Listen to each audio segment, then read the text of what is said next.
you take a hit. They just wait till it melts here. Yeah.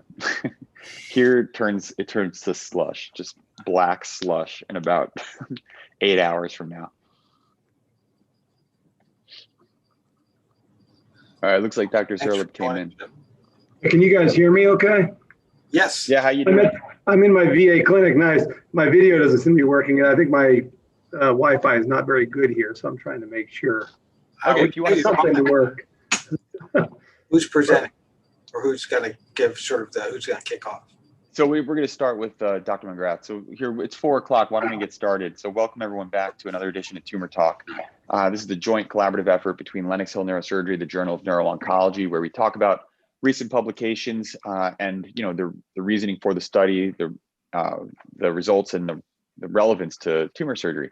This is continuing with a special award series that we've been doing really throughout the year, where we're looking at award-winning abstracts, and today's focus is on neuro-oncology and spine. And these are our award winners. So without further ado, we're going to welcome Dr. McGrath, Dr. Lack, and Dr. Zerlip. And we're going to get started. They're going to each present for about 10 minutes or so. We'll take questions from the audience as usual and the panelists. We'll start with Dr. McGrath. Why don't you guys each individually introduce yourselves as it's your turn and take it away. All right, will do. As Dr. D'Amico mentioned, I'm not a doctor yet. I'm a medical student in Columbus, Ohio, working with Ohio Health on some racial disparity projects, particularly with astrocytomas of the spine. So again, thank you for having me on board today. I'm grateful to be presenting. So the project we had was a relationship between race and survival rates of spinal astrocytoma patients. This was a 20-year observational study using the SEER database. And oops, there we go. So no disclosures to report here. So just a quick overview of spinal astrocytomas in general. So astrocytomas are a subtype of glioma. Gliomas are the most common spine and CNS tumor. These are broken up into 4 grades based on the 2016 WHO classification system. Grades 1 through 4 are some of the more common ones you hear about. Grade 1 polycytic astrocytoma, and grade 4 glioblastoma multiforme. It's important to note that up to 93% of astrocytomas are WHO grades 1 and 2, so most of these are lower grade tumors, and median survival ranges very widely with these tumors depending on the grade. So for grade 4 classically glioblastoma, the survival rate is median survival rate is less than a year, and then for grade 1 astrocytoma is greater than 10 years. So moving on for primary spinal astrocytomas, as the name implies, not arising in the brain but in the spinal cord. Reported incidence in the literature is about 0.2 per 100,000 individuals. That comes out to about 700 people per year in the United States. They account for 68% of all spinal tumors, and they're predominantly located in the cervical and thoracic spine. And on imaging, MRI findings of these, as you can see to the left here, they typically demonstrate hyperintensity on T2 weighted images. Here to the left, there's a T2 weighted sagittal cut of the cervical thoracic spine, and you can see down at the bottom of the screen here, there's a small hyperintense lesion suggestive of what you might find in a spinal astrocytoma. So mainstay of treatment includes surgery and can include radiation. Some studies have demonstrated that including both surgical resection and radiation can increase survival in these. And again, as we mentioned, median survival varies widely, even for spinal astrocytomas, depending almost exclusively on the grading. So moving on, what is SEER? So SEER, the Surveillance Epidemiology and Results Program, this is a cancer database put on by the NIH and National Cancer Institute. As the name implies, it is a surveillance database for cancers of all different kinds in the United States. They collect data on frequency and rate, survival, incidence, things like that. SEER Stat is a statistical software program that is free to download and use from the SEER website, and allows you, any user, to register and use it and compile cancer data regarding survival and incidence, similar to how we did in this study. So for this study, the purpose of this study was to serve kind of as a pilot for future studies, as I'll get into. But basically what we wanted to do is kind of look at an overarching view of incidence and survival trends across 2 decades for spinal astrocytomas. Looking at spinal astrocytomas of all grades with respect to age group, gender, and race from the 1990s through the 2000s. And that data was reported, aggregate data across 2 different decades.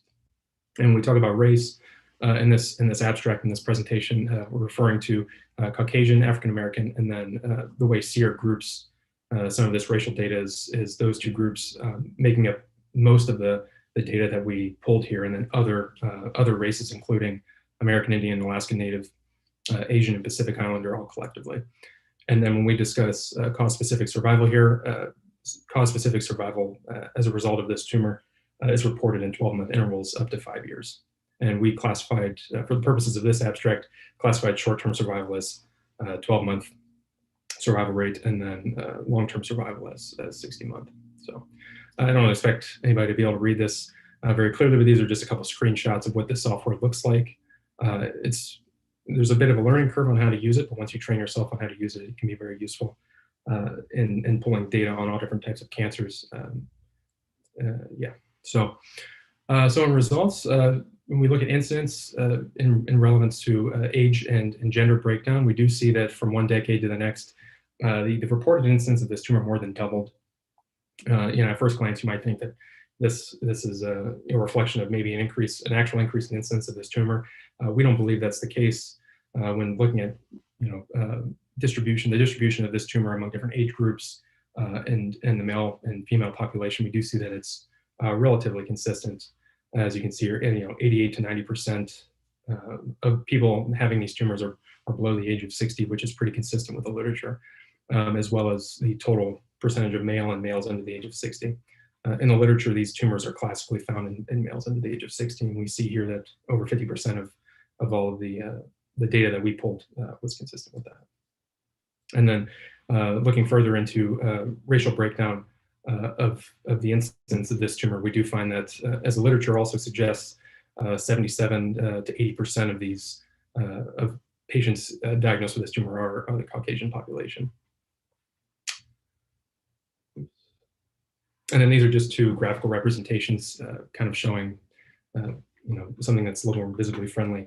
We do see that predominantly this tumor does occur in, as I mentioned, under the age of 60, with the most common age group being 0 to 19 years, and also predominantly in the Caucasian population. Okay, moving on to survival data. So this data was interesting that we found. Again, this was just overarching trends. These are just raw numbers. There was no statistical analysis being done because, as you can see, the power of this study was relatively low over the course of 20 years. But we'll get into future direction and things like that later. But if we look at survival data, just raw survival data for this tumor, we do see what you might expect. That short and long-term survival does improve, or has improved, from the 1990s to the 2000s, as you may be able to reasonably expect with improving screening and management protocols for this tumor. And what we did find interestingly is among all of the populations that we studied here, African Americans did see a 10% decrease in short-term survival from 1 decade to the next, despite presumptive improvements in screening and management. Additionally, we found that the other racial population collective group that SEER organized showed that 45.5%. They showed a 45.5% survival rate long-term, which was the lowest survival rate that we found in this study, and also moving on from 45.5% in the 1990s to the 2000s, they did experience the greatest margin of improvement. The margin of improvement was about 28%, as we can see in the 2000s was 73% survival rate long-term. And I apologize, this graph may be kind of confusing, but it was the best way to organize two decades of data. We see here all races, and then broken down by each different racial group. We see the orange line is the 1990s, survival rate extending from 12-month to 60-month, and then the blue line being the 2000s.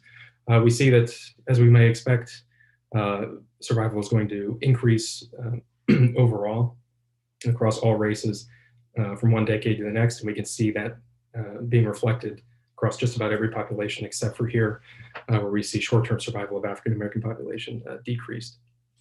And then finally, as I mentioned, the margin of improvement here with the other Asian descendant populations improving quite drastically from one decade to the next.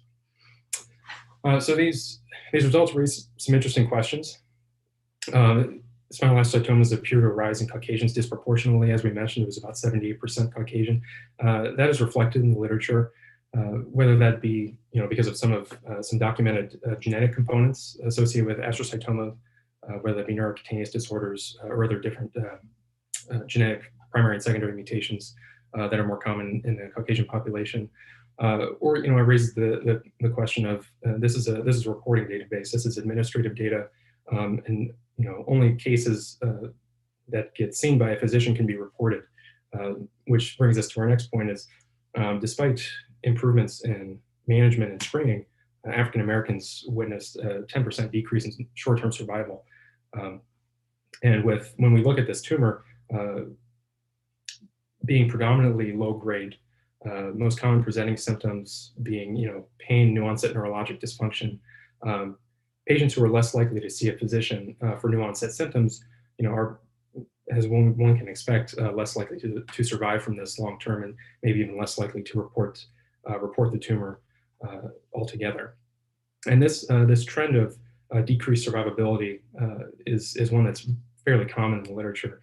I'll talk about a couple studies here. I won't take too much time, but this is an interesting SEER study that was done not long ago that studied the same time period that we did, looking at several major cancers.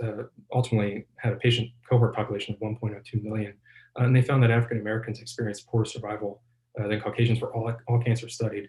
And that disparity, that gap in survival rate was consistent for all cancers except for prostate and ovarian. The disparity improved for prostate cancer over the course of 20 years, but it actually widened for ovarian cancer. And these two other studies are also SEER studies demonstrating very similar concepts that the non-Hispanic Black population typically experience higher hazard ratios and all-cause mortality rates for certain cancers, depending on the study. But these studies, as you can see here, are fairly large patient populations, and I think are worth discussing. So in conclusion, we believe that I think that this study demonstrates that SEER is an effective and useful tool to study cancer population data. As I mentioned previously, this study kind of served as a pilot study. What we plan to do moving forward is gathering additional data, particularly from the most recent decade when that data becomes available, with hopes of increasing the power of the study, and also incorporating geographic and socioeconomic data with this survival and incidence data, because we believe that may play a significant part in the survival disparities among different races. And some limitations, as I mentioned, but yes, thank you very much. Again, I really appreciate having the opportunity to speak about this. Thanks so much, Kyle. Dr. McGrath, you'll be there. So great job. I think you hit the nail on the head. I think obviously further research is necessary, but the idea here is that, or at least what I see when I look at these data, is that people who aren't diagnosed early aren't doing as well. Overall, it does look like we've made some progress in a very tough disease. But there's obviously, problems in the system of medicine that need to be addressed to ensure that everyone's getting diagnosed appropriately and treated appropriately. Jason, anything to add before we move on? No, I think in the interest of time, we should probably move on to the next speaker. But Dr. Lack, I think you were going to speak next. But I think the study shows the utility of the SEER database for studying these rare tumor types, and obviously looking for racial disparities in outcomes is important. Always, yeah. All right, Dr. Lack, introduce yourself. Tell us about what you've done. Can you see my screen? It's coming on now, yes. So thank you, Dr. Dimeko, Dr. Sheehan, and the GNO team for giving us this opportunity. My name is Asad Lack. I'm a research fellow at the Brigham and Women's Neurosurgery Department, and I'll be speaking today about our study looking at the trends in utilization of radiation therapy modalities in the management of spinal metastasis. I have no disclosures. So as we know that an estimated 30 to 60% of all cancer patients are estimated to develop spinal metastasis throughout the course of their disease. And based on the current treatment frameworks, one of the most common being NORMS criteria, radiation therapy is recommended for symptomatic, uncomplicated spinal metastasis. And within the radiation therapy modalities, conventional external beam has been traditionally the standard of choice for pain relief and local tumor control. But as the cancer incidence and the systemic treatment options for primary tumors are improving, the patient's life expectancy is increasing, and that demands a need for a treatment modality that offers better local control and better pain relief. And that's where the stereotactic body radiation therapy has been gaining control over the last few years. So our objectives were to look at the national trends in utilization of different radiation therapy modalities for spinal metastasis. And we also wanted to see if stereotactic radiation therapy improves any survival outcomes in these patients. And in order to answer these questions, we relied on the National Cancer Database, which is a jointly sponsored database between the American College of Surgeons and the American Cancer Society. And it is comprehensive in a sense that it comprises more than 70% of all newly diagnosed cancers in the United States. But it also has some limitations, some of them being that it only records data about the initial presentation and the first-line therapies. And in terms of metastasis, limited data is available, but when you couple the available data with the type of radiation delivered and the target, we can look at the radiation to spinal metastasis. And in terms of survival analysis, it only provides overall survival.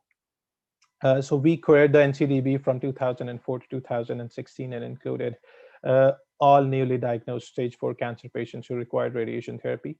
And based on what's currently published out from the NCDB, we used a 30 grain 10 fraction as conventional external beam, whereas 15 to 30 grain 1 to 6 fractions as single fraction or hypofractionated stereotactic radiation therapy. And the trends in utilization of stereotactic radiation therapy versus conventional external beam radiation therapy were looked at using a multivariate logistic regression model. And for survival analysis, we used the Cox proportional hazards model. And in turn, order to reduce the false positive rate, we use a p-value less than 0.001 as statistically significant. This table represents the total number of patients included in our study. We had almost 35,000 patients with lung adenocarcinoma, small cell lung cancer, and prostate cancer being one of the most common tumors in our study. And this bar graph demonstrates the trends in utilization of different modalities throughout time. So the y-axis represents the percentage utilization of each modality, and the x-axis represents the time interval. So the bottom left would be 2004, and this would be 2016 on the bottom right. And as you can see that the receipt of stereotactic radiosurgery, either hypofractionated or single fraction, that is demonstrated by the blue colors, and the red colors is increasing over time, whereas conventional external beam has been less used. And in our regression model, we identified that the stereotactic radiation therapy was more likely to be administered in academic or comprehensive cancer care centers as compared to community hospitals. And also that patients who were elderly or those who had higher comorbidity index were also more likely to receive stereotactic radiation therapy as compared to conventional external beam. And the receipt of utilization of stereotactic radiation therapy varied by geographical location and primary tumor, but it was independent of the patient's race, insurance status, or the patient's sex. And in survival analysis, we did find that single fraction SRS was independently associated with improved overall survival after adjusting for patient characteristics, care type, care setting, tumor type, and systemic treatment.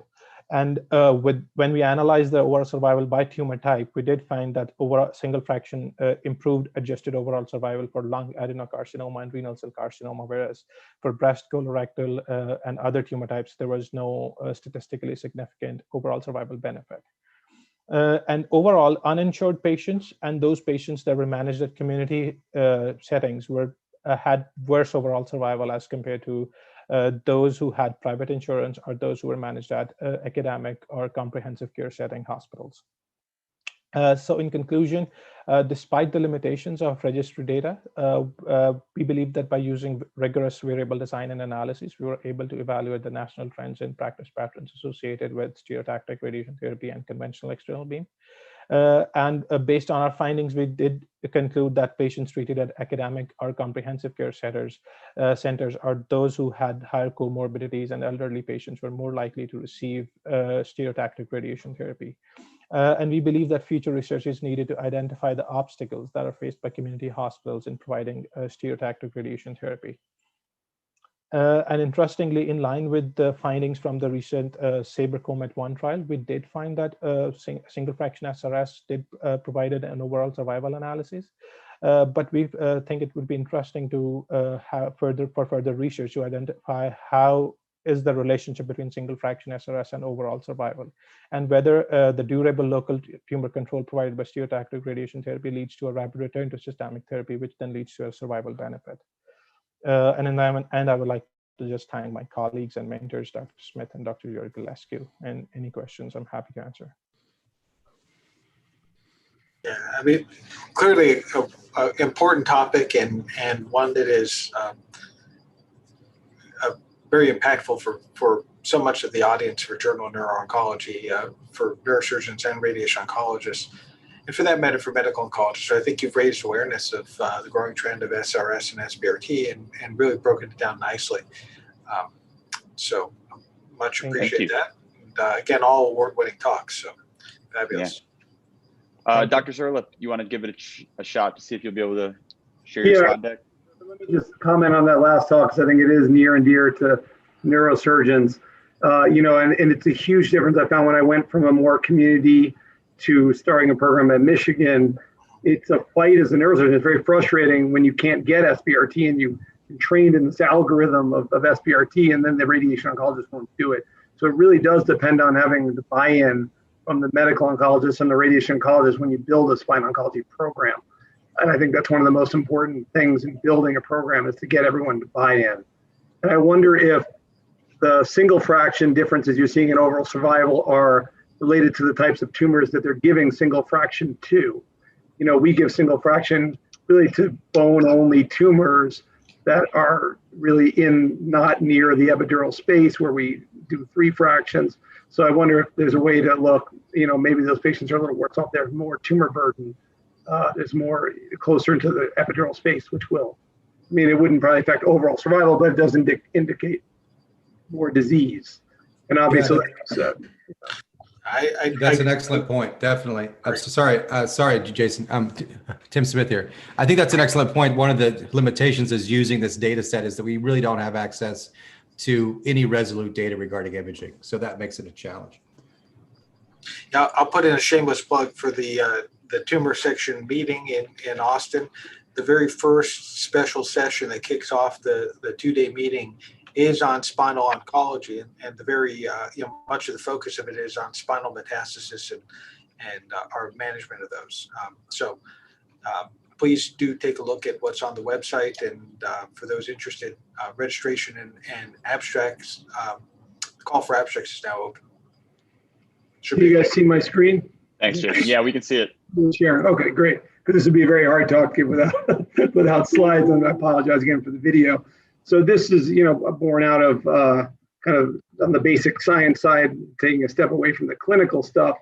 I'm the head of the spine oncology program here, and trying to think about spine oncology is what kind of problem it is. You guys described it very well. Hundreds of thousands of people have osseous disease every year, metastatic disease. And if you really look at it and break it down, way more disease goes to the spine than the bones, the long bones. And so this comes out of, well, why is that? And if you look at even prostate cancer, some of these like 60-40 prostate can actually be up to like 70 to 80% of lesions are in the spine, as opposed to the appendicular skeleton, the long bones.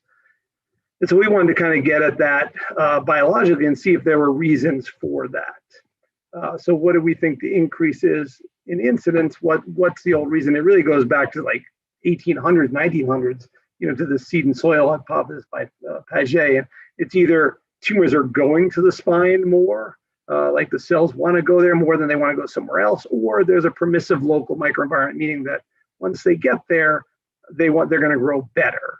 And so there's some animal studies that show if you inject, there's a lot of studies that show there's more tropism maybe to the spine, But there's animal studies that still show this, the more predilection of the spine, even though when you inject, they go everywhere and there's equal incidence of cells. And obviously there's some increased vascularity to the spine that can get it there. But once it's there, it still probably grows better. And so why would it grow better in the spine than the long bones? So we kind of want to say, well, what's different about the spine microenvironment than compared to other bones? Obviously, there's differences in red marrow volume and things like that, but people have been looking for many years to try and find local differences in cell populations and really haven't been able to find some. It's not in this talk, but we've actually have found some immune cell population differences in spine versus long bone using advanced cytoff methods, but using FACS and things like that, it's very hard to find differences. But one key feature of the spinal skeleton that's different than the long bones is the dura. And like, how different is that? Like, it's really hard to think because most people are like, well, the dura is not really that close to the spine, but this is an H&E stain of a spine of a mouse. And you can see that here's the cortex of the vertebral body, and the dura lies really right next to it. There's really no difference. In some parts of the spine, you're going to see the PLLs between the dura and the bone, but the PLL is mostly in the center of the vertebral body. You know, when we operate on it, you see that. And it doesn't really expand off the top, the whole back of the vertebral body. So there's a lot of areas of the vertebral body where the dura is in direct contact with the vertebral body. And there's a lot of these things called vertebral foramen, where you look at a microscopic level, where the dura and the bone marrow in the picture on the right are directly interfaced, where the bone marrow cells themselves are directly lying against the dura. And so then we thought, well, this lies pretty close. If the dura is affecting the tumors themselves, and this talk we're just looking at the direct effects of dura on tumor, not dura on microenvironment. But you would expect then tumors to grow closer to the dura in that area where they get the cytokines or whatever. So we looked at 200 patients, 233 lesions, and said, well, where do most lesions occur in the spine? Anecdotally, as a neurosurgeon, I know they occur back there because that may be selection bias because that's one we see. So we looked at all of our FBRT patients over a couple of years and just said, well, regardless of whether we did surgery or not, where are these lesions? And mathematically, you see a huge preponderance to have lesions start in the back and move forward. So there's very few lesions that just happen anteriorly and in the middle. When these are mostly big lesions because obviously we treated them. That's how we got these patients. So most of them are in the posterior middle. Or posterior, middle, and anterior. So, but you can see a mathematical trend, actually is statistically significant, but it starts from the back and moves forward. So, which supports maybe there's something going on with the dura and lying right there and feeding it. So we took mouse dura and we cultured it and said, well, what kind of cytokines is this thing making? What does the dura do to the tumor cells themselves? So we just took and cultured the dura, took what we call dura conditioned media, and then said, okay, does this have an effect on tumor cells? And we chose prostate because prostate is one of the most common ones. We looked at, this very lot of busy slide, but growth, migration, and invasion of 5 different prostate lines. And we saw pretty much statistical significance, increase in growth, increase in migration, increase in invasion with all the prostate cell lines. There was a couple that were like just missed significance, but it really did have an effect on everything.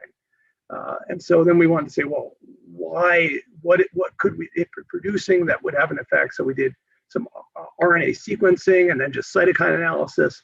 And we kind of looked at all the cytokines, and we looked just the one on the left is dura conditioned media, and you see CXCL1, CCL1, IL-6, IL-10.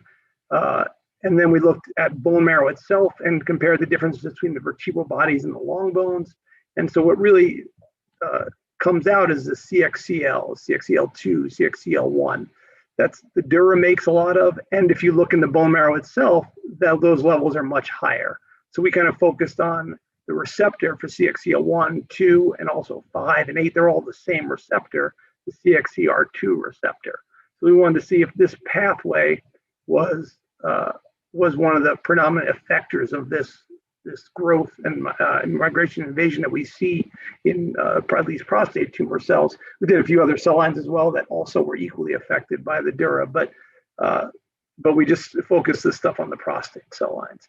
So first we want to see, well, do prostate cell lines have CXCR2? So we looked at that, and most do to variable degrees. PC3s, which actually is the most studied prostate cell line of metastases, actually has the least CXCR2. But the CXCR2 literature that is actually published is all based on PC3s, which actually do not, it's a very kind of hard cell line to work with. It's kind of a dirty cell line. If I had a PC3 line and you had a PC3 line, they're usually not the same. They don't always express the same thing. So it's not the cleanest line to work with, but it's got the least amount of CXCR2 expression. And this is by FACS and analysis. The Westerns on CXCR2 do not work that well, so we stuck to flow analysis. So then we said, well, if this has CXCR2 and we're releasing a lot of CXCL ligands that affect CXCR2, then let's try to do an inhibitor and see if we can inhibit this and see if it inhibits these reactions. So we used a selective CXCR2 inhibitor, and then here we can see that you abrogate the growth in not PC3s. It's a complicated one as well. I don't even have the key in front of me, but for the most part, you abrogate the growth in everything but PC3s. This is the Dura, the normal one. The conditioned media is the rectangles, and the Dura conditioned media is the black. So here you see a growth increase, and you'd want to see that the triangle ones with the Dura conditioned media and the inhibitor come back down to the DMEM, the normal media. So you don't see that in PC3s. You do see that in the D145s, the 22RB1s, the LN caps, and the R caps. I think, yeah, and then you look at migration and invasion. Migration is the same thing. You get abrogation of the migration seen in most things. And invasion, we do not. So invasion, we don't see abrogation of the invasion with the CXCR2 inhibitor. So for the most part, the duralcyclins have a direct effect on the prostate cell line, increasing growth, migration, and invasion. And some of that effect is related to CXCR2, but not all of it. And actually, like I said, if you look back at the PC3 literature, for some reason, if you go back to PC3s, the invasion is actually abrogated by a CXCR2 inhibitor.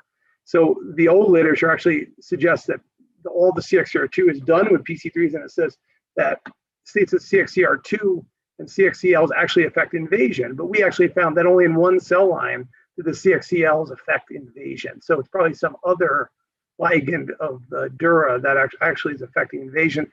And so we see more reaction to the CXCR2 receptor in migration and growth than we do invasion. But we at least see the growth migration in the CXCR2, and it does correlate to the higher CXCR2 expressed cell lines seem to have a bigger response. And there's also some differences in the androgen receptor sensitivity to some of these. And there's been some link to CXCR2 and androgen receptor responsiveness as well, but we have to kind of ferret that out more. So we have a lot more to do. So we have to do some functional data now to see, this is in vitro. So now we're developing an in vivo model. And this is just some mouse stuff that we just did in differences of cell growth in vosicles and ossicles. So this is a vertebral body, the vosicle, and ossicle is just a long bone. And if we just grow them, these are black 6 mice. So if we just grow them, we see that there's definitely an increase in growth in the vertebral body model. This is a direct tumor injection into the vosicle, then we implant them sub-Q, so they have bones. And then eventually now we're gonna do some CXCR2 inhibition in these mice and see if we can get these to equalize. So the hypothesis is that if CXCR2 is important in these growing, that if we inhibit the CXCR2, then we should abrogate this difference that we see here. So that's to come. We just finished this model this week, so this is just new stuff that is not really included in that abstract. Fabulous work, and I think you've demonstrated very compelling data in the cell lines that you've looked at, and obviously translating this into an animal model and pursuing it further is the next step. Obviously, love to see if this same sort of cytokine driver and inhibition of the same could block other types of metastatic cancer involved in the spine too. I suspect it can. Yeah, and there's a lot of literature on breast cancer and CXCR2. And so the more they look, the more they're finding CXCR2 is in a lot of cancers. And so I think it will be a lot. I think it will look pretty good in all different histologies. And the other line of research we're doing that's not included, this is the effect of the dura and CXCL, the CXCLs on the local microenvironment. And what we've found thus far is that, it really increases the MDSCs and the immunosuppressive ability, the immunosuppression environment of the vertebral bodies compared to the long bones. And so CXCR2 could be a much larger target, not just in direct effects, but indirects to set up that immunosuppressive microenvironment. Fantastic work, fantastic model too. I guess there's obviously more work to be done on it, and but it seems like you have a good system, a good framework for that. What do you think is more important, addressing the growth or addressing the invasion? I mean, I guess it changes where you would put your therapeutic eventually, right? It depends on when you're giving the therapeutic, I think, too. So we have not been, a metastatic model of any cancer in a mouse has not been very effective. We've tried cardiac injection, the chances of it going someplace. So these are direct injections. So it's really focusing on late.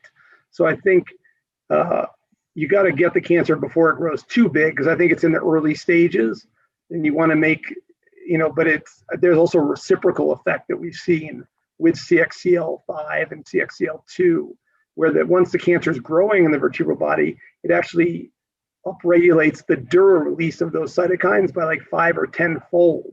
So you do want to catch it early because it has there's like an autocrine loop, it's a reciprocal autocrine loop with the tumor and the dura itself. So it becomes, and the dura is made mostly of fibroblasts. So I think you're creating like a tumor fibroblast environment, and the fibroblasts are already there. So they don't have, so it's already the environment, the tumor microenvironment already exists in the spine at baseline. And that's kind of what we're finding. Great work by everyone. We're at our 30-minute mark, so I just want to say thank you to everyone for coming along. Like I said, the talk will be posted on our YouTube station, the JNO YouTube, and I can send a link to everyone as well, so you can share with your friends and colleagues. Absolutely tremendous work, and we look forward to hearing from you all soon. Jason, any final words? No, I must say, I hope all of you are presenting at the meeting in the fall. Fabulous work, truly amazing. Looking forward to getting together in person for a scientific program that features the importance of spinal oncology, as you've just underscored today. Thanks so much. Thank you, everyone. Take care. Happy birthday, Jason. Yeah, happy birthday, Jason. Bye-bye.